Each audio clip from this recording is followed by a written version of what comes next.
ինձ որպես Հայաստանի Հանրապետության հասարակ քաղաքացի, ձեզ ամենայն անկեղծությամբ եմ ասում, իշխանավորներ պետք չեն իմ երկիրը ունենա։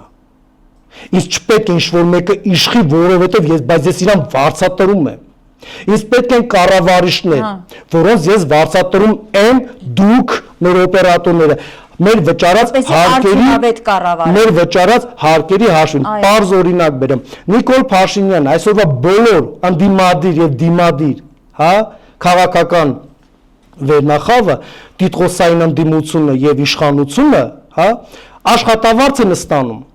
Ոչ թե հանրային բարիք ստեղծելով, արտահանելով կամ հանրային բարիք դրսում արտադրված են ներմուծում են Հայաստանի Հանրապետություն վաճառքի համար, ոչ։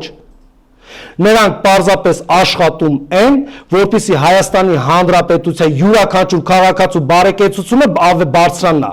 Բայց զբաղված եւ որի համար մենք իրենց վարձատրում ենք եւ որի համար մենք իրենց աշխատանքի ենք ընդունել, ընտրությունների ժամանակ ձայն տալով։ Այստեղ հարց է առաջանում, մենք հանդիսանում ենք այս պարագայում Հայաստանի Հանրապետության հասարակ քաղաքացի զուտ որպես տնտեսագետ, զուտ աշխատանք վարձատրություն հասկացում։ Մենք վարձել ենք այսօրվա իշխանությանը եւ ընդդիմությանը տիտղոսային պարլամենտական։ Վարձել ենք, որպեսզի մեզ ոչ թե մեր անձը, այլ մեր երկրի կենցաղավարությունը ճիշտ կառավարեն։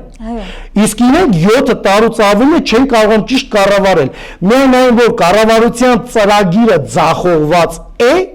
դա նշանակում է, որ իրանք վատ աշխատողներ են։ Իսկ յուրաքանչյուր տնտեսվարող սուբյեկտ, երբ որ իր աշխատողը վատ է աշխատում, ոչ միայն չի վարձատրում, ոչ միայն աշխատավարձի բարձրացման մասին հույս թող չունենա, այլև աշխատանքից հեռացնում է։ Դիմում եմ Հայաստանի Հանրապետության քաղաքացիներին 2026 թվականին,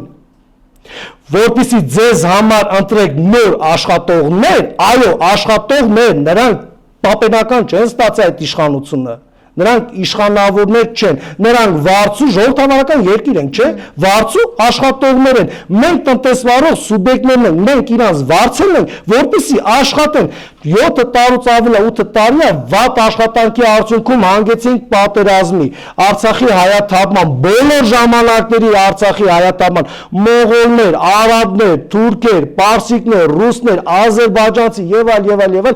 ոչ ոքին չհաջողվեց Արցախը հայաթափել։ Հայաստանում ծնված, Հայաստանում մեծացած, Հայաստանում կրթություն ստացած երևակայի քաղաքացիների, որոնք եկան իշխանության 18 թվականին հետաքրքիր լոզունգներով,